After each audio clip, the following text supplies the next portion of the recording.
Welcome to my YouTube channel. ನೀವು ನಿಮ್ಮ ವ್ಯಕ್ತಿನ ಪ್ರೀತಿ ಮಾಡ್ತಾಯಿದ್ದೀರಾ? ಸೊ ಈ ರಿಸಲ್ಟ್ ಈ ಒಂದು ರೀಡಿಂಗ್ ಯಾರಿಗೆ ಅಪ್ಲಿಕೇಬಲ್ ಆಗುತ್ತೆ ಅಂದರೆ, ಟೂ ಸೈಡ್ ಲವ್ ಇದ್ದರೆ. ಸೊ ನೀವು ನಿಮ್ಮ ವ್ಯಕ್ತಿನ ಪ್ರೀತಿ ಮಾಡ್ತಾಯಿದ್ರೆ, ಅವರು ನಿಮ್ಮನ್ನು ಅತಿಯಾಗಿ ಪ್ರೀತಿ ಮಾಡ್ತಾಯಿದ್ರು ಒಂದು. ಸೊ ಎರಡನೇದು ಮ್ಯಾರೇಜ್ ಆಗಿದ್ದು. ಸೊ ನಿಮ್ಮಿಬ್ಬರಿಗೂ ಮದುವೆ ಆಗಿದೆ, ನೀವು ಗಂಡ ಹೆಂಡತಿ ಇಬ್ಬರು ಒಬ್ರನ್ನೊಬ್ರು ತುಂಬ ಪ್ರೀತಿ ಮಾಡ್ತಿದ್ರೆ, ಸ್ವಲ್ಪ ಕೆಲವು ಅನಿವಾರ್ಯತೆ ತೊಂದರೆಗಳಿಂದ ಕಾರಣಗಳಿಂದ ನೀವಿಬ್ಬರು ದೂರ ಆಗಿದ್ರೆ, ಸಪ್ರೇಷನ್ ಆಗಿದ್ರೆ, ಅಥವಾ ನಿಮ್ಮಿಬ್ಬರ ಮಧ್ಯೆ ಏನಾದರೂ ಜಗಳ ಬಂದು ನೀವಿಬ್ಬರು ಮಾತಾಡ್ತಿರಿದ್ರೆ, ಸೊ ಈ ರೀಡಿಂಗ್ ನಿಮಗಾಗಿ. ಸೊ ಆ ವ್ಯಕ್ತಿನೂ ನಿಮ್ಮನ್ನು ಅತಿಯಾಗಿ ಪ್ರೀತಿ ಮಾಡ್ತಿದ್ರೆ, ಸೊ ಅವ್ರಿಗೋಸ್ಕರ ನೋಡ್ತಾಯಿದ್ರೆ ಈ ರೀಡಿಂಗ್. ಸೊ ನಿಮ್ಮ ವ್ಯಕ್ತಿ ಇವಾಗ ಅವರು ಸಪ್ರೇಷನ್ ಇದ್ದರೆ, ಸೊ ನಿಮ್ಮ ವ್ಯಕ್ತಿನ ನೀವು ಪ್ರೀತಿ ಮಾಡ್ತಾಯಿದ್ರೆ, ಅವ್ರು ನಿಮ್ಮಿಂದ ದೂರ ಆಗಿದ್ರೆ ಈ ರೀಡಿಂಗ್ ನಿಮಗಾಗಿ. ಸೊ ನೋಡುವಂಥ ನನ್ನ ವ್ಯೂವರ್ಸು ಅವ್ರು ಪ್ರೀತಿಸುವಂಥ ವ್ಯಕ್ತಿನ ಮತ್ತೆ ಮೀಟ್ ಆದಾಗ, ಸೊ ಆ ವ್ಯಕ್ತಿ ಇವ್ರ ಜೊತೆ ಮಾತನಾಡ್ತಾರೆ, ಮತ್ತು ಇವ್ರ ಪ್ರೀತಿಗೆ ರೆಸ್ಪಾನ್ಸ್ ಕೊಡ್ತಾರೆ. ನೋಡೋವಂಥ ನನ್ನ ವ್ಯೂವರ್ಸ್ಗೆ ಅವ್ರು ಪ್ರೀತಿಸುವಂಥ ವ್ಯಕ್ತಿ ರೆಸ್ಪಾನ್ಸ್ ಕೊಡ್ತಾರೆ, ಮತ್ತು ಅವ್ರು ಪ್ರೀತಿಸುವಂಥ ವ್ಯಕ್ತಿನ ಭೇಟಿಯಾದಾಗ.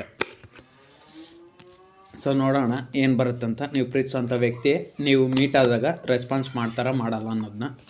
ಸೊ ಏನು ಬರುತ್ತೆ ಅನ್ನೋದನ್ನ ರೀಡಿಂಗ್ ಮುಖಾಂತರ ತಿಳ್ಕೊಳ್ಳೋಣ. ಸೊ ಇದೊಂದು ಜನರಲ್ ಟ್ಯಾರೋ ಟ್ರೇಡಿಂಗ್ ಆಗಿರುತ್ತೆ ಅಷ್ಟೇ. ನಿಮ್ಮ ಲೈಫ್ಗೆ ರೆಸನೇಟ್ ಆದರೆ ಮಾತ್ರ ತೊಗೊಬೇಕು, ಅದರ್ವೈಸ್ ಈ ರೀಡಿಂಗ್ನ ಸ್ಕಿಪ್ ಮಾಡ್ಬೋದು. ಈ ರೀಡಿಂಗ್ನ ಹುಡುಗ ನೋಡ್ತಿದ್ರೆ ಹುಡುಗಿಗೆ ಅಂದ್ಕೊಳ್ಳಿ, ಅಥವಾ ಹುಡುಗಿ ನೋಡ್ತಿದ್ರೆ ಹುಡುಗನಿಗೆ ಅಂದ್ಕೊಳ್ಳಿ. ಸೊ ಅಷ್ಟೇ. ಸೊ ನಿಮ್ಮ ವ್ಯಕ್ತಿನ ನೀವು ಭೇಟಿಯಾದಾಗ, ಮೀಟ್ ಮಾಡಿದಾಗ, ಆ ವ್ಯಕ್ತಿ ನಿಮ್ಮ ಜೊತೆ ರೆಸ್ಪಾನ್ಸ್ ಮಾಡ್ತಾರಾ ಅಥವಾ ಅನ್ರೆಸ್ಪಾನ್ಸ್ ಮಾಡ್ತಾರಾ ನೋಡೋಣ.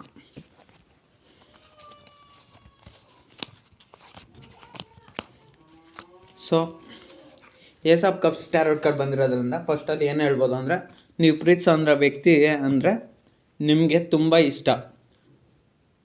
ಸೊ ಅವ್ರಿಗೂ ಅಷ್ಟೇ ನಿಮ್ಮ ಮೇಲೆ ಅತಿಯಾದ ಪ್ರೀತಿ ಇದೆ, ನಿಮ್ಮನ್ನು ಅವ್ರು ಬಿಟ್ಕೊಡೋದೇ ಇಲ್ಲ. ಅವ್ರಿಗೆ ಎಷ್ಟು ಪ್ರೀತಿ ಇದೆ ಅಂದರೆ ಅವ್ರು ಕೂಡ ಹೇಳೋಕ್ಕಾಗಲ್ಲ, ಅಷ್ಟೊಂದು ಪ್ರೀತಿ ನಿಮ್ಮ ಮೇಲೆ ಐತೆ. ಸೊ ನಿಮಗೂ ಅಷ್ಟೇ ಅವ್ರ ಮೇಲೆ ಅಷ್ಟೇ ಪ್ರೀತಿ ಐತೆ, ಬಟ್ ಅವರು ಅದನ್ನು ಎಕ್ಸ್ಪ್ರೆಸ್ ಮಾಡ್ತಲ್ಲ, ನೀವು ಎಲ್ಲ ಎಕ್ಸ್ಪ್ರೆಸ್ ಮಾಡಿದ್ರೆ. ಸೊ ನೀವು ಅವ್ರಿಗೆ ನಿಮ್ಮ ಪ್ರೀತಿನೆಲ್ಲ ಜಾಸ್ತಿ ಕೊಟ್ಟು ಸೊ ಅಂದರೆ ನಿಮ್ಮ ಪ್ರೀತಿನ ಅವ್ರಿಗೆ ಜಾಸ್ತಿ ಅರ್ಥ ಆಗೋ ಥರ ಹೇಳಿ ಸಾಕಾಯಿತು. ಅವ್ರಿಗಿರೋವಂಥ ಪರ್ಸ್ನಲ್ ಪ್ರಾಬ್ಲಮ್ಸ್ನಿಂದ ನೀವಿಬ್ಬರು ದೂರ ಆದರೆ. ಸೊ ಅಂದರೆ ಅವ್ರ ಪರ್ಸ್ನಲ್ ಪ್ರಾಬ್ಲಮ್ಸು ಎಲ್ಲ ರೀಡಿಂಗ್ಸಲ್ಲೂ ಹೇಳಿದ್ದೀನಲ್ಲ, ಕೆರಿಯರು, ಪರ್ಸ್ನಲ್ ಹೆಲ್ತ್ ಇಶ್ಯೂಸು, ಮತ್ತು ಸೊಸೈಟಿ, ಜಾಬ್ ಪ್ರಾಬ್ಲಮ್ಸು, ಮತ್ತು ಇನ್ನು ಯಾವುದನ್ನ ನಿಮ್ಮಿಬ್ಬರ ಮಧ್ಯೆ ಮಿಸ್ಅಂಡರ್ಸ್ಟ್ಯಾಂಡಿಂಗ್ಸು. ಸೊ ಏನಾದರೂ ಇರ್ಬೋದು. ಸೊ ಯಾವುದೋ ಒಂದು ಕಾರಣದಿಂದ ನೀವು ದೂರ ಆದ್ರಿ. ಸೊ ನಿಮ್ಮ ವ್ಯಕ್ತಿ ನಿಮಗೆ ಭೇಟಿ ಮಾಡ್ತಾರಂದ್ರೆ, ಸೊ ನಿಮಗೂ ಅತಿಯಾದ ಪ್ರೀತಿ ಇದೆ, ಅವ್ರಿಗೂ ಅತಿಯಾದ ಪ್ರೀತಿ ಇರೋದ್ರಿಂದ ನೀವಿಬ್ಬರು ಸಿಕ್ಕಾಗ ಮತ್ತೆ ಮಾತಾಡೋವಂಥ ಸಾಧ್ಯತೆ ತುಂಬ ಜಾಸ್ತಿನೇ ಐತೆ. ಸೊ ಅವ್ರು ಕೂಡ ಅಷ್ಟೇ ನಿಮ್ಮ ಮಾತಾಡ್ಸೋವಂಥ ಸಾಧ್ಯತೆ ಜಾಸ್ತಿ ಐತೆ. ಅವ್ರು ಯಾಕೆ ಮಾತಾಡೋಲ್ಲ ಅಂದರೆ, ಸೊ ಇಲ್ಲಿ ಐ ಪ್ರೀಸ್ಟ್ ಟ್ಯಾರೋಟ್ ಕಾರ್ಡ್ ಬಂದಿರೋದ್ರಿಂದ, ನೀವು ಪ್ರೀತಿಸೋವಂಥ ವ್ಯಕ್ತಿ ನಿಮ್ಗೆ ರೆಸ್ಪಾನ್ಸ್ ಮಾಡ್ತಾರಂದ್ರೆ ಸ್ವಲ್ಪ ಕಷ್ಟ ಆಗುತ್ತೆ. ಯಾಕಂದರೆ ಅವ್ರಿಗೆ ಅವ್ರ ಫ್ಯಾಮ್ಲಿ ಇರುತ್ತೆ, ಮತ್ತು ಅವ್ರ ಪರ್ಸ್ನಲ್ ಲೈಫ್ ಇರುತ್ತೆ, ಅವ್ರ ಜಾಬ್ ಇರುತ್ತೆ, ಅವ್ರ ಕೆರಿಯರ್ ಲೈಫ್ ಇರುತ್ತೆ.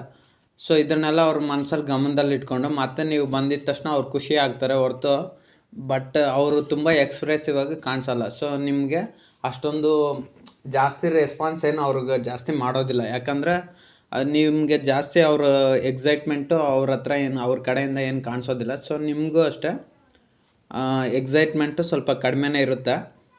ಸೊ ಆದರೆ ನಿಮಗೆ ಮನಸ್ಸಲ್ಲಿ ನಿಮ್ಮ ವ್ಯಕ್ತಿನ ಕಂಡಾಗ ಮಾತ್ರ ನಿಮಗೆ ತುಂಬ ಪ್ರೀತಿ ಅನ್ನೋದು ಜಾಸ್ತಿ ಇರುತ್ತೆ. ಸೊ ಆದರೆ ನಿಮ್ಮ ವ್ಯಕ್ತಿ ಯಾರಿದ್ದಾರೆ ನೋಡಿ, ಅವ್ರಿಗೆ ತುಂಬ ಸೀಕ್ರೆಟ್ಸ್ ಅನ್ನೋದೈತೆ. ಸೀಕ್ರೆಟ್ಸ್ ಅಂದರೆ ಅವರು ಫ್ಯಾಮ್ಲಿಯಲ್ಲಿ ಏನೇ ಪ್ರಾಬ್ಲಮ್ಸ್ ಆಗ್ತಾಯಿದ್ರು ಅದನ್ನು ನಿಮ್ಗೆ ಹೇಳ್ದಿರೋದು, ಅಥವಾ ಅವ್ರ ಜಾಬಲ್ಲಿ ಏನೇ ತೊಂದರೆಗಳಾಗ್ತಾಯಿದ್ರು ನಿಮಗೇನು ಹೇಳಲ್ಲ. ಸೊ ಅವರು ಒಂದು ಲೈಫ್ ಶೇರ್ ಮೂಮೆಂಟ್ಸ್ನು ಜಾಸ್ತಿ ಸೀಕ್ರೆಟ್ಸ್ನ, ಇವಾಗ ಅವ್ರ ಲೈಫಲ್ಲಿ ತುಂಬ ನಡೀತಾ ಇರುತ್ತೆ ವಿಷಯಗಳು. ಸೊ ಅದನ್ನು ನಿಮಗೆ ಜಾಸ್ತಿ ಹೇಳಲ್ಲ, ಎಷ್ಟು ಹೇಳಬೇಕೋ ಅಷ್ಟು ಹೇಳ್ತಾರೆ, ಮಿಕ್ಕಿದ್ನೆಲ್ಲ ಬಚ್ಚಿಡ್ತಾರೆ. ಸೊ ಆದರೆ ನೀವು ನಿಮ್ಮ ಒಂದು ಪರ್ಸ್ನಲ್ ಲೈಫಲ್ಲಿ ಏನೇ ಜಾಸ್ತಿ ನಡೆಯಲ್ಲ, ಒಂದು 75% ನಿಮ್ಮ ಒಂದು ಪರ್ಸನ್ಗೆ ಹೇಳ್ತೀರ. ಆದರೆ ನಿಮ್ಮ ಪರ್ಸನ್ ಏನು ಮಾಡ್ತಾರೆ, ನೀವು ಪ್ರೀತಿಸೋಂಥ ವ್ಯಕ್ತಿ ಒಂದು 25% ನಿಮ್ಗೆ ಹೇಳ್ತಾರೆ, ಮಿಕ್ಕಿದ್ನೆಲ್ಲ ಬಚ್ಚಿಡ್ತಾಯಿದ್ರು. ಅಂದರೆ ನೀವಿಬ್ಬರು ಒಬ್ಬರನ್ನೊಬ್ಬರು ಪ್ರೀತಿ ಮಾಡ್ತಾಯಿದ್ದಾಗ ಮತ್ತು ಅಂಡರ್ಸ್ಟ್ಯಾಂಡಿಂಗಲ್ಲಿ ತುಂಬ ಚೆನ್ನಾಗಿದ್ದಾಗ. ಬಟ್ ಇವಾಗ ನೀವು ದೂರ ಇದ್ದೀರಲ್ಲ, ಸೊ ಅದನ್ನೆಲ್ಲ ಅವರು ಇವಾಗ ನಿಮಗೇನು ಹೇಳೋದಿಲ್ಲ. ಸೊ ನಿಮ್ಮ ವ್ಯಕ್ತಿನ ನೀವು ಮೀಟ್ ಮಾಡಿದಾಗ ಅವ್ರಿಗೆ ಪ್ರೀತಿ ಅನ್ನೋದಿದೆ ಹೊರ್ತು, ಕಾಣಿಸುತ್ತೆ ಹೊರ್ತು, ಬಟ್ ಅವ್ರೇನು ಅಷ್ಟೊಂದು ಎಕ್ಸ್ಪ್ರೆಸಿವ್ ಆಗಿ ನಿಮ್ಮ ಜೊತೆ ಕಮ್ಯುನಿಕೇಷನ್ ಅನ್ನೋದು ಅಷ್ಟೊಂದು ಏನು ಜಾಸ್ತಿ ಇರೋಲ್ಲ. So 8 of pentacles tarot card ಏನು ಹೇಳುತ್ತಂದರೆ, ಸೊ ನಿಮ್ಮ ವ್ಯಕ್ತಿನ ನೀವು ಭೇಟಿಯಾದಾಗ ಅವ್ರ ಕೆಲಸದಲ್ಲಿ ಬ್ಯುಸಿಯಾಗಿರ್ತಾರೆ, ಬಟ್ ಅವ್ರ ಲೈಫ್ ಕಡೆನೇ ಅವ್ರು ಗಮನ ಕೊಡ್ತಾಯಿರ್ತಾರೆ. ಸೊ ನಿಮ್ಮನ್ನು ಮಾತಾಡಿಸ್ತಾರೆ ಅಂದರೆ, ಸೊ ನೀವು ಇನ್ನೂ ಅವ್ರ ಮೈಂಡಲ್ಲಿ ಇದ್ದೀರಾ. ಸೊ ಅವ್ರಿಗೆ ಅತಿಯಾಗಿ ಪ್ರೀತಿ ಜಾಸ್ತಿ ಅನ್ನೋದು ಇರೋದ್ರಿಂದನೂ ಸೊ ಅವ್ರಿಗೊಂದು ಲೈಫಲ್ಲಿ ಇರೋವಂಥ ಪ್ರಾಬ್ಲಮ್ಸ್ ಏನೇ ಆಗಿರ್ಬೋದು, ಮೋಸ್ಟ್ಲಿ ಅವ್ರ ಫ್ಯಾಮ್ಲಿಯಲ್ಲಿ ರಿಸ್ಟ್ರಿಕ್ಷನ್ ಜಾಸ್ತಿ ಇರ್ಬೋದು. ಅಂದರೆ ಅವ್ರ ಫ್ಯಾಮ್ಲಿಯಲ್ಲಿ ಸ್ವಲ್ಪ ಇದಿರ್ಬೋದು, ಸ್ಟ್ರಿಕ್ಟ್ ಇರ್ಬೋದು. ನೀನು ಯಾರ ಹತ್ರನೂ ಮಾತಾಡಬಾರ್ದು, ನೀನು ಯಾರನ್ನು ಲವ್ ಮಾಡಬಾರ್ದು, ಮತ್ತು ನಾವು ಹೇಳ್ದಾಗೆ ಕೇಳಬೇಕು, ಆ ಥರ ಎಲ್ಲ ಅವ್ರ ಮನೇಲಿ ಇದಿರ್ಬೋದು. ಅಂದರೆ ಏನಂತಾರೆ, ಸೊ ಕಡಿವಾಣ ಆಗ್ತಾ ಇರ್ಬೋದು ಅವ್ರ ಮನೇಲಿ. ನೀನು ಈ ರೀತಿಯೇ ಮಾಡಬೇಕು, ನಾವು ಹೇಳ್ದಾಗೆ ಕೇಳಬೇಕು, ನಮ್ಮ ಒಂದು ಪ್ರಕಾರ ನಡಿಬೇಕು, ನೀನು ಯಾರನ್ನೂ ಪ್ರೀತಿ ಗೀತಿ ಎಲ್ಲ ಮಾಡಬಾರ್ದು. ಸೊ ನೀವು ಒಂದು ವೇಳೆ ನೀವು ನಿಮ್ಮನ್ನು ಪ್ರೀತಿ ಮಾಡ್ತಾಯಿದ್ರಂತ ಅವ್ರ ಮನೇಲಿ ಗೊತ್ತಿದ್ರೆ, ಸೊ ನಿಮ್ಮ ಪ್ರೀತಿಗೆ ಅವರು ಅಡ್ಡ ಬರ್ತಾ ಇರ್ಬೋದು. ಅಥವಾ ನಿಮಗೆ ಕ್ಯಾಸ್ಟು, ಏಜು, ಕಲ್ಚರು ಡಿಫ್ರೆನ್ಸು, ಅಥವಾ ನಿಮ್ಮ ಹತ್ರ ದುಡ್ಡು, ಫೈನಾನ್ಷಿಯಲಲ್ಲಿ ಸ್ಟೇಟಸ್ ಲೋ ಇರ್ಬೋದು ಅಂತ ಅವ್ರ ಫ್ಯಾಮ್ಲಿಯಲ್ಲಿ ಎಲ್ಲ ರಿಸ್ಟ್ರಿಕ್ಷನ್ಸ್ ಬರೋದ್ರಿಂದ, ಸೊ ಅವ್ರಿಗೆ ಆ ಒಂದು ಪ್ರಾಬ್ಲಮ್ಸ್ ಎಲ್ಲ ಗೊತ್ತಿರೋದ್ರಿಂದ ಅವರು ನಿಮ್ಮ ಕಡೆ ಅಷ್ಟೊಂದು ಜಾಸ್ತಿ ರೆಸ್ಪಾನ್ಸ್ ಅನ್ನೋದು ಆಗೋದಿಲ್ಲ. ಸೊ ಪ್ರಾಬ್ಲಮ್ಸ್ ಜಾಸ್ತಿ ಇರೋದ್ರಿಂದ 8 ಆಫ್ ವಾಂಡ್ಸ್ ಬಂದಿರೋದ್ರಿಂದ, ನೀವು ಪ್ರೀತಿಸಿದಂಥ ವ್ಯಕ್ತಿ ನೀವು ಅವ್ರನ್ನ ಮೀಟ್ ಆಗಿದ ತಕ್ಷಣ ಅವರು ತಕ್ಷಣ ರೆಸ್ಪಾನ್ಸ್ ಮಾಡ್ತಾರೆ, ಬಟ್ ಆದರೆ ಕಮ್ಯುನಿಕೇಷನ್ ಮಾಡೋದಿಲ್ಲ. ಕರೆಕ್ಟು. ಯಾಕಂದರೆ ಅವರು ನೀವು ಯಾವಾಗ ಅವ್ರನ್ನ ಭೇಟಿ ಆಗ್ತೀರೋ ಆವಾಗ ನೀವು ಅವ್ರಿಗೆ ಕಾಣಿಸಿದ ತಕ್ಷಣ ಅವ್ರು ತುಂಬ ಎಕ್ಸೈಟ್ಮೆಂಟ್ ಆಗ್ತಾರೆ, ತುಂಬ ಖುಷಿ ಆಗ್ತಾರೆ. ಬಟ್ ಆದರೆ ಅವರಿಂದ ಅಷ್ಟೊಂದೇನು ಕಮ್ಯುನಿಕೇಷನ್ ಬರೋಲ್ಲ, ಗೊತ್ತಿಲ್ಲದವ್ರ ಥರ ಇದ್ದೋಗ್ತಾರೆ. ಸೊ ಆದರೆ ಅವ್ರಿಗೇನು ಭಯ ಅಂದರೆ, 4 ಆಫ್ ಪೆಂಟಿಕಲ್ಸ್ ಬಂದಿರೋದ್ರಿಂದ ನೀವು ಪ್ರೀತಿಸೋವಂಥ ವ್ಯಕ್ತಿನ ನೀವು ಒಂದು 4 ಮಂತ್ಸ್ ಅಥವಾ 4 ಇಯರ್ಸ್ನಿಂದ ಭೇಟಿ ಆಗದೆ ಇರ್ಬೋದು, ಅಥವಾ ನೀವಿಬ್ಬರು ಸಪ್ರೇಷನ್ ಆಗಿ ಒಂದು 4 ಮಂತ್ಸ್ ಅಥವಾ 4 ಇಯರ್ಸ್ ಆಗಿರ್ಬೋದು. ಸೊ ಈ ಒಂದು ಕಾರಣಗಳಿಂದನೋ, ಅಥವಾ ನಿಮಗೆ ಮ್ಯಾರೇಜ್ ಆಗಿ 4 ವರ್ಷ ಆಗಿರ್ಬೋದು. ಸೊ ನಿಮ್ಮನ್ನು ಅವ್ರು ಎಲ್ಲಿ ಕಳ್ಕೊಂಬಿಡ್ತೀನಿ ಅನ್ನೋ ಭಯದಲ್ಲೇ ತುಂಬ ಜಾಸ್ತಿ ಇದ್ದಾರೆ. ಸೊ ಅವ್ರ ಫ್ಯಾಮ್ಲಿಗೋಸ್ಕರ ನಿಮ್ಮನ್ನ ಎಲ್ಲಿ ಕಳ್ಕೊಂಬಿಡ್ತೀರಿ ಅಂತ ಅವರು ಅವ್ರ ಪ್ರೀತಿನ ಜಾಸ್ತಿ ನಿಮಗೆ ಹೇಳ್ತಾ ಇಲ್ಲ. ಸೊ ನೀವು ಅವ್ರನ್ನ ಮೀಟ್ ಮಾಡಿದಾಗೂ ಅಷ್ಟೇ, ಅವರು ಯಾಕೆ ಪ್ರತಿ ಸಾರಿ ನೀವು ಅವ್ರನ್ನ ಭೇಟಿ ಮಾಡಿದಾಗ ನೀವು ಎಷ್ಟೇ ಎಫರ್ಟ್ಸ್ ಹಾಕಿದ್ರೆ ಅವ್ರು ನಿಮ್ಗೆ ಯಾಕೆ ರೆಸ್ಪಾನ್ಸ್ ಮಾಡ್ತಾರಲ್ಲ ಅಂದರೆ, ಸೊ ಇದೇ ಕಾರಣ. ಸೊ ಅವ್ರಿಗೇನೋ ಅಲ್ಲಿ ಪ್ರಾಬ್ಲಮ್ಸ್ ಇದೆ.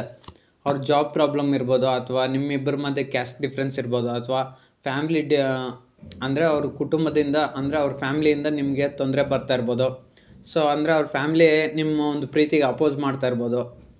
ಸೊ ಬೇಡ, ನಾವು ತೋರಿಸಿದ ಹುಡುಗನ್ನೇ ಮದುವೆ ಆಗಬೇಕು, ಅಥವಾ ನಾವು ತೋರಿಸಿದ ಹುಡುಗಿನೇ ಮದುವೆ ಆಗಬೇಕು, ನೀನು ಬೇರೆಯವ್ರನ್ನ ಮದುವೆ ಆಗಬಾರ್ದು. ಸೊ ಆ ರೀತಿಯೆಲ್ಲ ರಿಸ್ಟ್ರಿಕ್ಷನ್ಸ್ ಇರ್ಬೋದು. ಅಥವಾ ಮ್ಯಾರೇಜ್ ಆಗಿರೋರಿಗೆ ನಿಮ್ಮಿಬ್ಬರ ಮಧ್ಯೆ ಗಲಾಟೆಗಳು ನಡೆದಿರ್ಬೋದು. ಸೊ ನೀವಿನ್ನೂ ಶಾಶ್ವತವಾಗಿ ದೂರ ಆಗಿಬಿಡ್ತೀರ ಅನ್ನೋ ಭಯ ಇರ್ಬೋದು, ನೀವು ಯಾರನ್ನ ಪ್ರೀತಿ ಮಾಡ್ತಿದ್ರು ಅವ್ರಿಗೆ. ಸೊ ಆ ಒಂದು ಭಯದ ಕಾರಣಗಳಿಂದ ಮತ್ತು ತೊಂದರೆಗಳಿಂದ, ಸೊ ನಿಮ್ಮನ್ನೆಲ್ಲಿ ದೂರ ಕಳ್ಕೊಂಬಿಡ್ತೀನಿ ಅನ್ನೋ ಒಂದು, ನಿಮಗೆಲ್ಲಿ ಅವ್ರು ಅಲ್ಟ್ ಮಾಡ್ತೀರಾ ಅಂತ ಅವ್ರಿಗೆ ಮನಸ್ಸಲ್ಲಿ ಫೀಲಿಂಗ್ಸ್ ಇದೆ. ಸೊ ಇವಾಗ ನೀವು ಅವ್ರ ಹತ್ರ ಹೋಗ್ತೀರಾ, ನೀವು ಮೀಟ್ ಮಾಡ್ತೀರಾ, ಇದು ಕಮ್ಯುನಿಕೇಷನ್ ಎಲ್ಲ ಕರೆಕ್ಟಾಗಿ ಮಾಡ್ತೀರಾ. ಬಟ್ ಆದರೆ ನಿಮ್ಮಿಬ್ಬರ ಮಧ್ಯೆ ಇರುವಂಥ ಡಿಫ್ರೆನ್ಸಸ್ ಏನಾದರೂ ಇರ್ಬೋದು, ಪರ್ಸ್ನಲ್ ಪ್ರಾಬ್ಲಮ್ಸ್, ಅಥವಾ ಅವ್ರ ಪರ್ಸ್ನಲ್ ಪ್ರಾಬ್ಲಮ್ಸ್, ಅಥವಾ ಅವ್ರ ಫ್ಯಾಮಿಲಿ ಡಿಸ್ಟರ್ಬೆನ್ಸಸ್ಸು, ಅಥವಾ ಕ್ಯಾಸ್ಟು, ಏಜು, ಕಲ್ಚರು, ಫ್ಯಾಮಿಲಿ, ಫೈನಾನ್ಷಿಯಲ್ಸು, ಏನೋ ಒಂದು ಇಶ್ಯೂಸ್ ಇರ್ಬೋದು, ಹೆಲ್ತ್ ಇಶ್ಯೂಸ್. ಸೊ ಆ ಒಂದು ಕಾರಣಗಳಿಂದ ಅವ್ರಿಗೆ ಸಮಸ್ಯೆ ಇಟ್ಕೊಂಡಿರೋದ್ರಿಂದ, ಸೊ ನೀವು ಇನ್ನು ಅವ್ರಿಗೆ ಪ್ರೀತಿ ಜಾಸ್ತಿ ತೋರಿಸ್ತೀರ. ಸೊ ಅವ್ರು ಅದನ್ನು ನಿರಾಕರಣೆ ಮಾಡಿದಾಗ ನಿಮ್ಗೇನು ಅನಿಸುತ್ತೆ, ಇವ್ರನ್ನ ಬೇಡ ನನ್ನ ಲೈಫಲ್ಲಿ ಅಂತ ನೀವು ಅನ್ಕೊತೀರ. ಸೊ ಅದಕ್ಕೆ ಅವರು ನಿಮ್ಮನ್ನೆಲ್ಲಿ ಕಳ್ಕೊಂಬಿಡ್ತೀನಿ ಅನ್ನೋ ಭಯದಿಂದ ಅವ್ರು ನಿಮ್ಮ ಜೊತೆ ಏನು ಕಮ್ಯುನಿಕೇಷನ್ ಮಾಡಿದ್ರೆ ಸುಮ್ಮನೆ ಇದ್ದಾರೆ. ಸೊ ಅದೇ ಹೇಳೋದು 4 of pentacles. The world tarot card ಏನು ಹೇಳುತ್ತಂದರೆ, ಸೊ ನೀವು ಅವ್ರಿಗೆ ಅವ್ರ ಪ್ರಪಂಚ ಅನ್ನೋದು ನೀವೇ ಆಗಿದ್ರ. ಸೊ ಅವರು ನಿಮ್ಮನ್ನು ಅಷ್ಟು ಪ್ರೀತಿ ಮಾಡ್ತಾಯಿದ್ರೆ, ನೀವು ಯಾವ ವ್ಯಕ್ತಿನ ಪ್ರೀತಿ ಮಾಡ್ತಾಯಿದ್ರ, ಸೊ ಆ ವ್ಯಕ್ತಿ ನಿಮ್ಮನ್ನು ಅತಿಯಾಗಿ ಪ್ರೀತಿ ಮಾಡ್ತಾಯಿದ್ದಾರೆ. ದ ವರ್ಲ್ಡ್ ಟ್ಯಾರೋಟ್ ಕಾರ್ಡ್ ಬಂದಿರೋದನ್ನು ನೋಡಿ. ಈ ವ್ಯಕ್ತಿ ಬೌಂಡ್ರಿ ಇದೆ, ಸುತ್ತಲೂ ಒಂದು ಸರ್ಕಲ್ ಇದೆ, ಆ ಸರ್ಕಲ್ ಬಿಟ್ಟು ಆ ವ್ಯಕ್ತಿಗೆ ಬೇರೇನೂ ಕಾಣಿಸ್ತಾ ಇಲ್ಲ ಈಗ. ಸೊ ಅದೇ ರೀತಿ ಅಷ್ಟೇ, ನೀವು ಪ್ರೀತಿಸೋಂಥ ವ್ಯಕ್ತಿ ಮೈಂಡಲ್ಲಿ ನೀವೇ ಇದ್ದೀರಾ, ಅವ್ರು ನಿಮ್ಮನ್ನು ತುಂಬ ಪ್ರೀತಿ ಮಾಡ್ತಾಯಿದ್ರೆ. ಸೊ ಅವ್ರ ಗಮನ ಈಗ ನಿಮ್ಮ ಕಡೆನೇ ಆಯ್ತಾ. ಸೊ ಆದರೆ ಇರೋವಂಥ ಪ್ರಾಬ್ಲಮ್ಸು ಏನೇ ಒಂದು ಇಶ್ಯೂಸ್ ಇರ್ಬೋದು, ಅಥವಾ ಅವ್ರ ಫ್ಯಾಮ್ಲಿ ಇರ್ಬೋದು, ಏನೋ ಒಂದು ಜಾಬ್ ಇರ್ಬೋದು, ಏನೋ ಒಂದು ಕಾರಣಗಳಿಂದ ಅವರು ನಿಮ್ಮನ್ನೆಲ್ಲಿ ಕಳ್ಕೊಂಬಿಡ್ತೀನೋ ಅನ್ನೋ ಭಯನೇ ಅವ್ರಿಗೆ ಜಾಸ್ತಿ ಆಗಿದೆ. ಸೊ ಅದಕ್ಕೋಸ್ಕರ ಅವರು ನಿಮ್ಮ ಮೇಲೆ ಇರೋ ಅತಿಯಾದ ಪ್ರೀತಿಯಿಂದ ನಿಮಗೆ ಜಾಸ್ತಿ ಅವರು ರೆಸ್ಪಾನ್ಸ್ ಅನ್ನೋದು ಮಾಡ್ತಾಯಿಲ್ಲ. ಸೊ ನನಗೆ ಗೊತ್ತಿರೋ ಮಟ್ಟ ನೀವು ಆ ವ್ಯಕ್ತಿ ಹತ್ರನೇ ಇರೋದು ಬೆಟರ್ ಅನಿಸುತ್ತೆ, ಅವ್ರು ಏನೇ ಮಾಡಿದ್ರು. ಸೊ ದ 2 ಆಫ್ ಸ್ವಾರ್ಡ್ಸು ಏನು ಹೇಳುತ್ತಂದರೆ, ಅವ್ರಿಗೆ 2 ಥರ ಸಿಚುವೇಶನ್ಸ್ ಇದೆ ಈಗ. ಒಂದು, ಅವ್ರ ಫ್ಯಾಮ್ಲಿ ಕಡೆ ಹೋಗ್ಬೇಕಾ, ಅಥವಾ ನಿಮ್ಮನ್ನು ಪಡ್ಕೊಳ್ಬೇಕು, ಅಥವಾ ನಿಮ್ಮನ್ನು ಪಡ್ಕೊಳ್ಬೇಕಾ, ಅಥವಾ ನೀವು ಅವ್ರ ಫ್ಯಾಮ್ಲಿನ ಬಿಡಬೇಕಾ, ಅಥವಾ ಅವ್ರ ಜಾಬನ್ನು ಪಡ್ಕೊಬೇಕಾ, ಅಥವಾ ನಿಮ್ಮನ್ನು ಪಡ್ಕೊಬೇಕು. ಸೊ 2 ಥರ ಸಿಚುವೇಶನ್ಸ್ ಪ್ರಾಬ್ಲಮ್ಸ್ ಇದೆ ಅವ್ರಿಗೆ. ಸೊ ಒಂದು ಕಡೆ ಸೊಸೈಟಿ ಪ್ರಾಬ್ಲಮ್ಸ್ ಇರ್ಬೋದು ಅಥವಾ ಇನ್ನೊಂದು ಕಡೆ ನಿಮ್ಮ ಒಂದು ಪ್ರೀತಿ ಪ್ರಾಬ್ಲಮ್ ಇರ್ಬೋದು. ಸೊ ಎರಡರಲ್ಲೂ ಅವರು ಏನು ಮಾಡೋಕ್ಕಾಗದಿರೋಂಥ ಡಿಸಿಷನ್ನಲ್ಲಿದ್ದಾರೆ. ಸೊ ಅವರು ಡಿಸಿಷನ್ಸ್ ಮೇಕಿಂಗ್ ಮಾಡ್ತಾಯಿಲ್ಲ. ಸೊ ನೀವು ಪ್ರೀತಿಸೋಂಥ ವ್ಯಕ್ತಿ ನಿಮ್ಮ ಕಡೆ ಜಾಸ್ತಿ ಅವರು ಪ್ರೀತಿ ಅನ್ನೋದನ್ನ ತೋರಿಸ್ತಾ ಇಲ್ಲ. ಸೊ ಅವರು ಆ ಕಡೆ ಅವ್ರ ಫ್ಯಾಮ್ಲಿ ಕಡೆನೂ ಜಾಸ್ತಿಯಾಗಿ ಅವ್ರ ಕಡೆನೂ ಗಮನ ಕೊಡದಿರೆ ಇದ್ದೋಗಿದ್ದಾರೆ. ಸೊ ಅವ್ರ ಫ್ಯಾಮ್ಲಿ ಕಡೆ ಚೆನ್ನಾಗಿದ್ದೀನಿ ಅನ್ನೋ ಥರ ಆ್ಯಕ್ಟಿಂಗ್ ಮಾಡ್ತಾಯಿದ್ದಾರೆ. ಸೊ ಈ ಕಡೆ ನಿಮ್ಮನ್ನು ಮರ್ತೋಗಿದ್ದಾರೆ ಅನ್ನೋ ಥರ ಆ್ಯಕ್ಟಿಂಗ್ ಮಾಡ್ತಾಯಿದ್ದಾರೆ. ಬಟ್ ಅವ್ರು ನಿಮ್ಮನ್ನು ಮರ್ತಿಲ್ಲ, ಅವ್ರ ಫ್ಯಾಮ್ಲಿನೂ ಬಿಟ್ಕೊಟ್ಟಿಲ್ಲ. ಸೊ ಇಬ್ಬರನ್ನೂ ಅವರು ಬಿಟ್ಕೊಡೋಕ್ಕೆ ರೆಡಿ ಇಲ್ಲ, ನೀವು ಪ್ರೀತಿಸೋಂಥ ವ್ಯಕ್ತಿ ಯಾರೇ ಆಗಿರ್ಬೋದು. ಅಥವಾ ಮ್ಯಾರೇಜ್ ಸಪ್ರೇಷನ್ ಆಗಿದ್ರೆ ನೀವು ಪ್ರೀತಿಸೋಂಥ ವ್ಯಕ್ತಿ ನಿಮ್ಮನ್ನು ಬಿಟ್ಕೊಡೋಕ್ಕೆ ಇಷ್ಟ ಇಲ್ಲ, ಮತ್ತು ಅವ್ರ ಪರ್ಸನಲ್ ಪ್ರಾಬ್ಲಮ್ಸ್ ಅದನ್ನು ಅವರು ಸಾಲ್ವ್ ಮಾಡ್ಕೊಂಡಿದ್ರೆ ಅದನ್ನು ಬಿಟ್ಟು ನಿಮ್ಮ ಹತ್ರ ಬರೋಕ್ಕೂ ಅವ್ರಿಗೆ ಇಷ್ಟ ಆಗ್ತಾಯಿಲ್ಲ. So the 9 of pentacles tarot card ಬಂದಿರೋದ್ರಿಂದ ಸೊ ಇಷ್ಟೆಲ್ಲ ಪ್ರಾಬ್ಲಮ್ಸ್ ಇರೋದ್ರಿಂದ ಆ ವ್ಯಕ್ತಿ ಏನು ಮಾಡ್ತಾರಂದರೆ, ಸೊ ನೀವು ನಿಮ್ಮ ವ್ಯಕ್ತಿನ ಭೇಟಿ ಮಾಡಿದಾಗ ಅಷ್ಟು ಸ್ವಲ್ಪ ಕಮ್ಯುನಿಕೇಷನ್ ಪ್ರೀತಿ ಅತಿಯಾಗಿ ಜಾಸ್ತಿ ತೋರಿಸಿದ್ರೂ ಅವ್ರು ಏನು ಮಾಡ್ತಾರಂದರೆ, ಸೊ ಅವರು ಏನು ಗೊತ್ತಿಲ್ಲದಿರೋ ಥರ ಸೈಲೆಂಟಾಗಿರ್ತಾರೆ. ಯಾಕಂದರೆ ಅವರು ಪ್ರೀತಿ ಎಲ್ಲ ನೀವೇ, ನಿಮ್ಮ ಪ್ರೀತಿ ಎಲ್ಲ ಅವರೇ. ಸೊ ಅವ್ರು ಏನು ಮಾಡ್ತಾರೆ, ಇವರು ನನಗೆ ಯಾರೋ ಗೊತ್ತೇ ಇಲ್ಲ, ಇವ್ರನ್ನೂ ನನಗೆ ಏನೂ ಸಂಬಂಧ ಇಲ್ಲ, ಇವ್ರನ್ನ ಯಾರೋ ನನಗೆ ಗೊತ್ತೇ ಇಲ್ಲ ಅನ್ನೋ ಥರ ಬಿಹೇವ್ ಮಾಡಿಕೊಂಡು ಸುಮ್ಮನೆ ಅವರು ಜೀವನದ ಮೇಲೆ ಅವರು ಫೋಕಸ್ ಮಾಡ್ಕೊಂಡು ಅವ್ರು ಸುಮ್ಮನೆ ಇರ್ತಾರೆ. ನಿಮ್ಗೇನು ಅನಿಸುತ್ತೆ, ಓ ಈ ವ್ಯಕ್ತಿ ನನ್ನ ಪ್ರೀತಿ ಮಾಡ್ತಾಯಿಲ್ಲ, ಸುಮ್ಮನೆ ಇದೆಲ್ಲ ನಾಟಕನೇ, ಸೊ ನಾನೇ ಇಮ್ಯಾಜಿನೇಷನಲ್ಲಿದ್ದೀನಿ ಅಂದ್ಕೊಂಡು ನೀವು ದೂರ ಆಗಿಬಿಡ್ತೀರ. ಸೊ ಆ ಥರ ಈ ಸಿಚುಯೇಷನ್ಸ್ ಬರುತ್ತೆ. ಸೊ ಆದರೆ ನಿಮ್ಮ ವ್ಯಕ್ತಿ ಏನು ಮಾಡ್ತಾರಂದರೆ, ಸೊ ಅವ್ರಿಗೆ ಇರುವಂಥ ಪ್ರಾಬ್ಲಮ್ಸ್ ಏನಿದೆಯೋ ಸೊ ಅದನ್ನೆಲ್ಲ ಅವರು ಮೈಂಡಲ್ಲಿ ಇಟ್ಕೊಂಡು ನೀವು ಕಾಣಿಸಿದ ತಕ್ಷಣ ಅವರು ಹ್ಯಾಪಿಯಾಗಿ ಸಂತೋಷವಾಗಿ ಖುಷಿಯಾಗಿರ್ತಾರೆ, ಮತ್ತು ನಗ್ನಾಗ್ತಾನೂ ಇರ್ತಾರೆ. ಮತ್ತು ನೀವು ಕೂಡ ಅಷ್ಟೇ ಅವ್ರು ನೋಡಿದಾಗ ಹ್ಯಾಪಿ ಫೀಲ್ ಆಗ್ತೀರಾ. ಬಟ್ ಆದರೆ ನೀವೇನು ಮಾಡ್ತೀರ ಅಂದರೆ, ನೀವು ಪ್ರೀತಿಸಿದಂಥ ವ್ಯಕ್ತಿ ಯಾಕೆ ರೆಸ್ಪಾನ್ಸ್ ಮಾಡ್ತಾಯಿಲ್ಲ ಅಂತ ನೀವು ಟೆನ್ಷನ್ ಆಗ್ತೀರ. ಯಾಕಂದರೆ ಅವ್ರಿಗೆ ಗೊತ್ತಿದೆ ನೀವು ಯಾರನ್ನ ಪ್ರೀತಿ ಮಾಡ್ತಾರೋ ಆ ವ್ಯಕ್ತಿಗೆ ಗೊತ್ತಿದೆ ಅವ್ರ ಕಡೆಯಿಂದನೇ ಪ್ರಾಬ್ಲಮ್ಸ್ ಇರೋದ್ರಿಂದ ಅವರು ಅವ್ರ ಕಡೆನೇ ಗಮನ ಕೊಟ್ಟು ಇರೋ ಥರ ಆ್ಯಕ್ಟಿಂಗ್ ಮಾಡ್ತಾಯಿದ್ದಾರೆ ಅಷ್ಟೇ. ಬಟ್ ಆದರೆ ನಿಮ್ಮ ಮೇಲೆ ಪ್ರೀತಿ ಇದೆ. ದ ಸ್ಟಾರ್ ಕಾರ್ಡ್ ಬಂದಿರೋದ್ರಿಂದ ಏನು ಹೇಳ್ತದೆ ಅಂದರೆ, ಈ ಕಾರ್ಡ್ ನಿಮ್ಮ ವ್ಯಕ್ತಿ ನಿಮ್ಗೆ ಬೇಕು, ಅವ್ರಿಗೂ ಅಷ್ಟೇ ನೀವು ಬೇಕು. ಅವ್ರ ಲೈಫ್ ಕೂಡ ಅಷ್ಟೇ ಚೆನ್ನಾಗಿ ಇರಬೇಕಂದ್ರೆ ನೀವು ಅವ್ರ ಜೀವನದಲ್ಲಿ ಒಂದು ಸ್ಟಾರ್ ಥರ. ಈಗ ಎಕ್ಸಾಂಪಲ್ ಏನಂದರೆ, ಈಗ ಸನ್ ಇದೆ, ಹಗಲಲ್ಲೆಲ್ಲ ಸೂರ್ಯ ಬೆಳಕಿರ್ತಾನೆ, ರಾತ್ರಿ ಆದರೆ ಕತ್ಲಾಯಿತು. ಸೊ ಕತ್ಲಾದ್ಮೇಲೆ ಬೆಳಕು ಬರಬೇಕಂದ್ರೆ ನಕ್ಷತ್ರಗಳ ಒಂದು ನೆಸಸರಿ ಇದೆ. ಸೊ ಅದೇ ರೀತಿ ಅಷ್ಟೇ ನೀವು ಪ್ರೀತಿಸೋಂಥ ವ್ಯಕ್ತಿಗೂ ಅಷ್ಟೇ. ಇವಾಗ ಆಗಲೆಲ್ಲ ಜಾಬ್ ಮಾಡ್ತಾಯಿದ್ರೆ ಜಾಬಲ್ಲಿ ಖುಷಿಯಾಗಿರ್ತಾರೆ, ಅಥವಾ ಅವ್ರ ಫ್ಯಾಮ್ಲಿಯಲ್ಲಿ ಚೆನ್ನಾಗಿದ್ದರೆ ಸೊ ಇವಾಗ ಖುಷಿಯಾಗಿರ್ತಾರೆ ಸದ್ಯದ ಮಟ್ಟಕ್ಕೆ.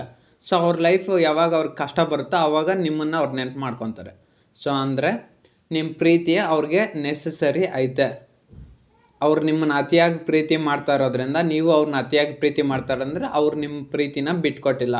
ಸೊ ಅಂದರೆ ನಿಮ್ಮ ಪ್ರೀತಿನ ಪಡ್ಕೊಂಡ್ರೆ ಅವ್ರ ಲೈಫು ಚೆನ್ನಾಗಿರುತ್ತಂತ ಅವರು ಚೆನ್ನಾಗಿ ಯೋಚನೆ ಅನ್ನೋದನ್ನ ಮಾಡ್ತಾಯಿದ್ದಾರೆ. ನೈಟ್ ಆಫ್ ಸಾರ್ಟ್ಸ್ ಏನು ಹೇಳುತ್ತಂದರೆ, ನೀವು ಪ್ರೀತಿಸಿದಂಥ ವ್ಯಕ್ತಿ ನಿಮ್ಮ ಜೊತೆ ಕಮ್ಯುನಿಕೇಷನ್ ಮಾಡ್ತಾರೆ ಮತ್ತು ರೆಸ್ಪಾನ್ಸ್ ಮಾಡ್ತಾರೆ, ಮಾತನಾಡ್ತಾರೆ ಅಂದರೆ ಇಲ್ಲ. ಸೊ ಯಾಕೆ ಅವರು ಜಾಸ್ತಿ ಮಾತಾಡಲ್ಲ, ರೆಸ್ಪಾನ್ಸ್ ನೋಡ್ತಾರೆ.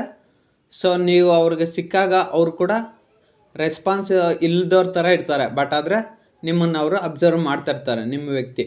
ಸೊ ಅವರು ಅಷ್ಟೇ ನಿಮ್ಮ ಕಡೆ ಬರೋಕ್ಕೆ ತುಂಬ ಟ್ರೈ ಮಾಡ್ತಾರೆ. ಬಟ್ ಆದರೆ ಅವ್ರಿಗೆ ಬರೋವಂಥ ಪ್ರಾಬ್ಲಮ್ಸ್ನಿಂದ ಅವರು ಅದನ್ನೆಲ್ಲ ಪಕ್ಕಕ್ಕೆ ಸಾಲ್ವ್ ಮಾಡಿಕೊಂಡು ಮತ್ತು ನಿಮ್ಮ ಹತ್ರ ಬರೋಕ್ಕಾಗ್ದ್ರೆ ಸ್ವಲ್ಪ ತೊಂದರೆಗಳು ಸಿಕ್ಕಾಕೊತಾರೆ. ಆದರೆ ನಿಮ್ಗೆ ಏನು ಮಾಡ್ತಾರೆ, ಇವ್ರು ಎಷ್ಟು ದಿವಸನೂ ರೆಸ್ಪಾನ್ಸ್ ಮಾಡಲ್ಲ, ಏನೂ ಇಲ್ಲ ಅಂತ ಹೇಳ್ಬಿಟ್ಟು ನೀವು ಮತ್ತು ನಿಮ್ಮ ಕಡೆ ನೀವು ಗಮನ ಕೊಟ್ಕೊತೀರ ನೀವು ನಿಮ್ಮ ವ್ಯಕ್ತಿನ ಭೇಟಿ ಮಾಡಿದಾಗ. ಸೊ ಅವ್ರಿಗೆ ಏನಾಗ್ತದೆ ಅಂದರೆ, ಅವ್ರ ಲೈಫು ತುಂಬ ಕಷ್ಟಗಳಿಂದ ಕೂಡ ಐತೆ. ಸೊ ಅವ್ರಿಗೆ ಒಂಥರದ ಪ್ರಾಬ್ಲಮ್ಸ್ ಆದರೆ ಏನೋ ಅನ್ಬೋದು ನೀವು ಪ್ರೀತಿಸೋಂಥ ವ್ಯಕ್ತಿಗೆ. ಅವ್ರಿಗೆ ತುಂಬ ಹಲವಾರು ಥರದ ಪ್ರಾಬ್ಲಮ್ಸ್ ಇರೋದ್ರಿಂದ ಅವ್ರ ಪ್ರಾಬ್ಲಮ್ಸ್ನೆಲ್ಲ ನಿಮಗೆ ಅಂದರೆ ನಿಮ್ಮ ಮೇಲೆ ಹಾಕ್ಬಾರ್ದು.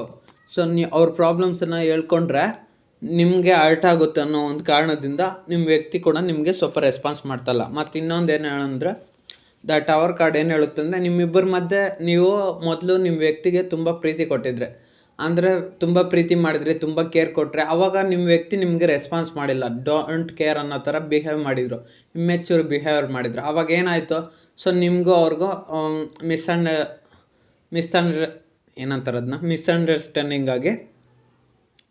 ಮಿಸ್ಅಂಡರ್ಸ್ಟ್ಯಾಂಡಿಂಗ್ ಆಗಿ ಅವರು ನೀವು ಇಬ್ಬರು ದೂರ ಆದರೆ.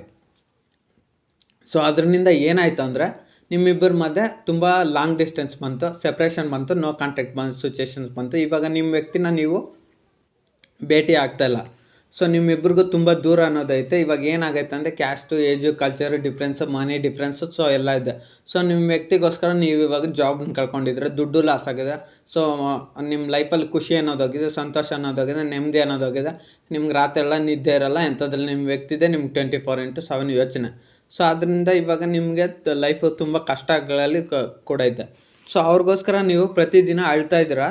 ಸೊ ಪ್ರತಿದಿನ ನೋವು ಪಡ್ತಾಯಿದ್ದೀರಾ. ಸೊ ಅವರು ಅಷ್ಟೇ ನಿಮ್ಮನ್ನ ಭೇಟಿ ಆಗಿದ ತಕ್ಷಣ ನೀವು ಅವ್ರನ್ನ ಮೀಟ್ ಮಾಡಿದಾಗ ಅಥವಾ ನಿಮ್ಮ ವ್ಯಕ್ತಿ ಏನು ಮಾಡ್ತಾರಂದರೆ ಅವರು ಕೂಡ ಅಷ್ಟೇ, ಅವರು ತುಂಬ ಸ್ಯಾಡ್, ದುಃಖದಿಂದ ಫೀಲ್ ಮಾಡ್ತಾರೆ. ಯಾಕಂದರೆ ನಿಮಗೆ ಅವ್ರು ಮಾಡಿದಂಥ ಹರ್ಟಿಂದ ಅವರು ಕೂಡ ಅಷ್ಟೇ ತುಂಬ ನೋವು ಪಡ್ತಾರೆ. ಹೊರತು ನೋವು ಪಡ್ತಾರೇ ಇರ್ತಾರೆ ಮನಸ್ಸಲ್ಲಿ ಕೂಡ ನೀವು ಅವ್ರನ್ನ ಭೇಟಿ ಮಾಡಿದಾಗ. ಬಟ್ ಆದರೆ ಅವ್ರ ಕಡೆಯಿಂದ ರೆಸ್ಪಾನ್ಸು ಸ್ವಲ್ಪ ಕಮ್ಮಿನೇ ಬರೋದು. ಸೊ ಈ 7 ಆಫ್ ಸ್ವಾರ್ಡ್ಸ್ ಏನು ಹೇಳುತ್ತಂದರೆ ಟ್ಯಾರೋಟ್ ಕಾರ್ಡು. ಸೊ ನಿಮ್ಮ ವ್ಯಕ್ತಿ ನಿಮ್ಮನ್ನು ಹಿಂದೆ ಅವರು ಬಿಟ್ಟೋಗಿರ್ಬೋದು ಕೆಲವೊಂದು ಕಾರಣಗಳಿಂದ, ಅಥವಾ ನಿಮಗೆ ಕೆಲವೊಂದು ಕಾರಣಗಳು, ಕೆಟ್ಟ ಸಂದರ್ಭಗಳು ಬರೋ ಥರ ಮಾಡಿರೋದ್ರಿಂದ ನಿಮ್ಮ ವ್ಯಕ್ತಿ ಇವಾಗ ತುಂಬ ಫೀಲ್ ಮಾಡ್ಕೊತಾ ಇದ್ದಾರೆ. ಸೊ ನನ್ನಿಂದ ನಾನು ಪ್ರೀತಿಸೋಂಥ ವ್ಯಕ್ತಿಗೆ ತುಂಬ ತೊಂದರೆ ಆಯಿತು, ಸೊ ನನ್ನಿಂದ ತುಂಬ ಕಷ್ಟ ಆಯಿತು ಅಂತ ಅವರು ಇವಾಗ ಫೀಲ್ ಮಾಡ್ತಾರೆ. ಮತ್ತು ನೀವು ಮೀಟ್ ಮಾಡಿದಾಗ ಅಷ್ಟೇ, ಅವ್ರನ್ನ ಭೇಟಿಯಾದಾಗ ಅಷ್ಟೇ ನಿಮ್ಗೆ ಹಲವಾರು ಥರದ ತೊಂದರೆಗಳನ್ನೋದು ಬರ್ತದೆ. ದ ಮೆಜಿಷಿಯನ್ ಟ್ಯಾರೋಟ್ ಕಾರ್ಡ್ ಏನು ಹೇಳುತ್ತಂದರೆ, ಸೊ ನೀವು ಪ್ರೀತಿಸಿದಂಥ ವ್ಯಕ್ತಿಗೋಸ್ಕರ ನೀವು ತುಂಬ ಮ್ಯಾನಿಫೆಸ್ಟ್ ಮಾಡ್ತಾಯಿದ್ದೀರಾ. ಸೊ ಅವ್ರನ್ನ ಪಡ್ಕೊಳೋದಕ್ಕೋಸ್ಕರ ನೀವೇನು ಬೇಕಾದ್ರೂ ಮಾಡ್ತೀರಾ.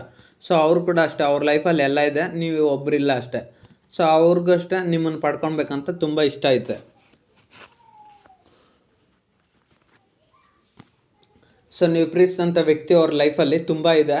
ಸೊ ಅವ್ರಿಗೆ ಅವ್ರ ಫ್ಯಾಮ್ಲಿ ಐತೆ, ಮತ್ತು ಜಾಬ್ ಐತೆ, ಕೆರಿಯರ್ ಐತೆ, ಮತ್ತು ಅವ್ರ ಪರ್ಸನಲ್ ಪ್ರಾಬ್ಲಮ್ಸ್ ಎಲ್ಲವನ್ನೂ ಸಾಲ್ವ್ ಮಾಡ್ಕೊತಾರೆ. ಬಟ್ ಆದರೆ ನಿಮ್ಮನ್ನು ಪಡ್ಕೊಳಕ್ಕಾಗ್ತಾಯಿಲ್ಲ. ಯಾಕೆ ನಿಮ್ಮನ್ನು ಪಡ್ಕೊಳಕ್ಕಾಗ್ತಾಯಿಲ್ಲ ಅಂದರೆ, ನಿಮ್ಮನ್ನು ಪಡ್ಕೊಬೇಕಂದ್ರೆ ಅವರು, ಸೊ ಅವ್ರಿಗೆ ತುಂಬ ಅಡ್ಡಿ ಆತಂಕಗಳನ್ನೋದು ಬರ್ತದೆ. ಮೋಸ್ಟ್ಲಿ ಅವರು ನಿಮ್ಮನ್ನು ಪಡ್ಕೊಬೇಕಾದ್ರೆ ಅವ್ರ ಫ್ಯಾಮ್ಲಿ ಅಪೋಸ್ ಮಾಡ್ತಾ ಇರ್ಬೋದು. ಅಂದರೆ ನಿಮ್ಮ ಒಂದು ಪ್ರೀತಿ ಅವ್ರ ಮನೇಲಿ ಗೊತ್ತಾಗಿದೆ ಅಂದ್ಕೊಳ್ಳಿ. ಸೊ ಎಕ್ಸಾಂಪಲ್ಲು, ಸೊ ಅವ್ರ ಮನೇಲಿ ಗೊತ್ತಾಗಿದ್ದರೆ ಸೊ ಅವ್ರು ಏನು ಮಾಡ್ತಾರೆ, ಸೊ ನಿಮ್ಮ ಕಡೆ ಬರ್ದಾಗೆ ಅವ್ರು ತಡೀತಾ ಇರ್ತಾರೆ. ಸೊ ಅದು ನಿಮ್ಮ ವ್ಯಕ್ತಿಗೆ ಗೊತ್ತಾಗಿದೆ. ಮತ್ತು ಇನ್ನು ಸೊಸೈಟಿಯಲ್ಲಿ ಅಂದರೆ ನಿಮ್ಮಿಬ್ಬರಿಗೂ ಸೋಷಿಯಲ್ ಮೀಡಿಯಾದಲ್ಲಿ ಕಾಂಟ್ಯಾಕ್ಟ್ ಆಗಿರ್ಬೋದು, ಅಥವಾ ನಿಮ್ಮಿಬ್ಬರಿಗೂ ತುಂಬ ಕ್ಯಾಸ್ಟು, ಕಲ್ಚರು, ಸ್ವಲ್ಪ ಮನಿ, ಫೈನಾನ್ಷಿಯಲ್ ಆಗಿ ಪ್ರಾಬ್ಲಮ್ಸ್ ಇರ್ಬೋದು.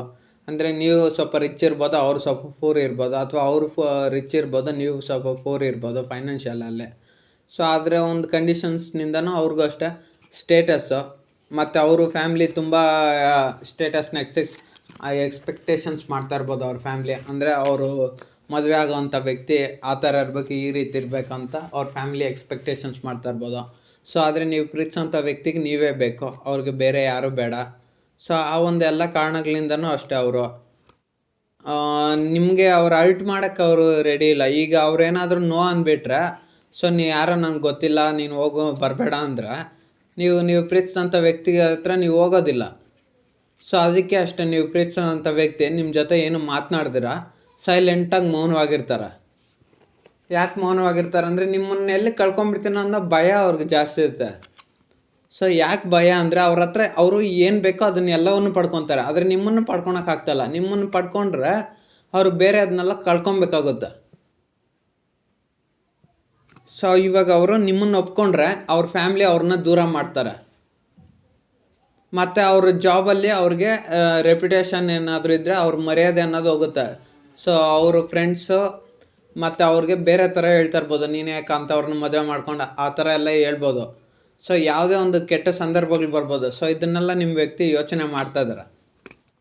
ಮತ್ತು ಮುಂದಕ್ಕೆ ಫ್ಯೂಚರಲ್ಲಿ ಪ್ರಾಬ್ಲಮ್ಸ್ ಬರ್ಬೋದು, ಅಥವಾ ಅವ್ರ ಫ್ಯಾಮ್ಲಿ ಕಡೆಯಿಂದನೋ ಅಥವಾ ನಿಮ್ಮ ಫ್ಯಾಮ್ಲಿ ಕಡೆಯಿಂದನೋ ಯಾರಿಗೊಬ್ರಿಗೆ ತೊಂದರೆ ಬರ್ಬೋದು. ಅಥವಾ ಏಜು, ಕ್ಯಾಸ್ಟು ಡಿಫ್ರೆನ್ಸ್ ಇರೋದ್ರಿಂದ ಇದರಲ್ಲೂ ತೊಂದರೆ ಬರುತ್ತಂತ, ಅಥವಾ ದುಡ್ಡಿನಲ್ಲಿ ತೊಂದರೆ ಬರ್ಬೋದು. ಅಥವಾ ಲವ್ ಮ್ಯಾರೇಜ್ ಆಗಬೇಕಾಗಂತ ನೀವು ಅಂದ್ಕೊಂಡಿದ್ರೆ ಇಂಟರ್ ಕ್ಯಾಸ್ಟು ಡಿಫ್ರೆನ್ಸ್ ಇರ್ಬೋದು. ಅಥವಾ ಇಬ್ಬರು ಒಂದೇ ಕ್ಯಾಸ್ಟ್ ಆಗಿದ್ರೂ ಅವ್ರ ಮನೇಲಿ ಅವ್ರ ಪೇರೆಂಟ್ಸ್ ಒಪ್ಪದೇ ಇರ್ಬೋದು, ಅಥವಾ ನಿಮ್ಮ ಮನೇಲಿ ನಿಮ್ಮ ಪೇರೆಂಟ್ಸ್ ಅವ್ರನ್ನ ಒಪ್ಪದೇ ಇರ್ಬೋದು. ಸೊ ಈ ಎಲ್ಲ ಕಾರಣಗಳು ನೀವು ಪ್ರೀತಿಸೋಂಥ ವ್ಯಕ್ತಿಗೆ ಗೊತ್ತಿರೋದ್ರಿಂದ ಅವ್ರೇನಾದರೂ ನೋ ಅಂದ್ಬಿಟ್ರೆ ನೀವು ಅವರಿಂದ ಎಲ್ಲಿ ದೂರ ಆಗ್ತೀರೋ ಅನ್ನೋ ಒಂದು ಕಾರಣದಿಂದ ಸೊ ಅವರು ನಿಮ್ಮನ್ನಕ್ಕೆ ಸ್ವಲ್ಪ ರೆಸ್ಪಾನ್ಸ್ ಮಾಡೋದು ಕಮ್ಮಿ. ನೀವು ಪ್ರೀತಿಸೋಂಥ ವ್ಯಕ್ತಿನ ಭೇಟಿ ಮಾಡಿದ್ಮೇಲೆ ಅವ್ರು ನಿಮ್ಮನ್ನು ಮಾತಾಡ್ಸೋದು ಸ್ವಲ್ಪ ಕಮ್ಮಿ. ಬಟ್ ಆದರೆ ಸಿಗ್ನಲ್ಸ್ ಕೊಡ್ತಾರೆ ಅಷ್ಟೇ. ಅಂದರೆ ಸೈನ್ಸು ಏನಂತಾರೆ ಅದನ್ನ, ಸ್ವಲ್ಪ ಇನ್ಫಾರ್ಮೇಷನ್ ಸಿಗ್ನಲ್ಸ್ ಸೈನ್ಸ್ ಕೊಡ್ತಾರೆ ಅಷ್ಟೇ. ಅದನ್ನು ನೀವೇ ಗಮನಿಸಿ ಕ್ಯಾಚ್ ಮಾಡಿಕೊಂಡು ನಿಮ್ಮ ಪ್ರೀತಿನ ನೀವೇ ಉಳಿಸ್ಕೊಬೇಕಷ್ಟೆ. ಇದು ಒಂದು ಜನರಲ್ ಟ್ಯಾರೋ ಟ್ರೇಡಿಂಗ್ ಅಷ್ಟೇ. ನಿಮ್ಮ ಲೈಫಿಗೆ ಎಷ್ಟು ರೆಸನೇಟ್ ಆಗುತ್ತೋ ಅಷ್ಟು ತಗೊಳ್ಳಿ. ಸೊ ಅದರ್ವೈಸ್ ಈ ರೀಡಿಂಗ್ನ ಸ್ಕಿಪ್ ಮಾಡ್ಬೋದು. ನನ್ನ ಚಾನಲ್ ಯಾರೆಲ್ಲ ಲೈಕ್ ಮಾಡಿ, ಶೇರ್ ಮಾಡಿ, ಸಬ್ಸ್ಕ್ರೈಬ್ ಮಾಡ್ಕೊಳ್ಳಿ. ಸೊ ಈ ರೀಡಿಂಗ್ ಅಪ್ಲಿಕೇಬಲ್ ಆದರೆ ಮಾತ್ರ ತಗೊಳ್ಳಿ, ಇಲ್ಲಾಂದರೆ ಸ್ಕಿಪ್ ಮಾಡ್ಬೋದು.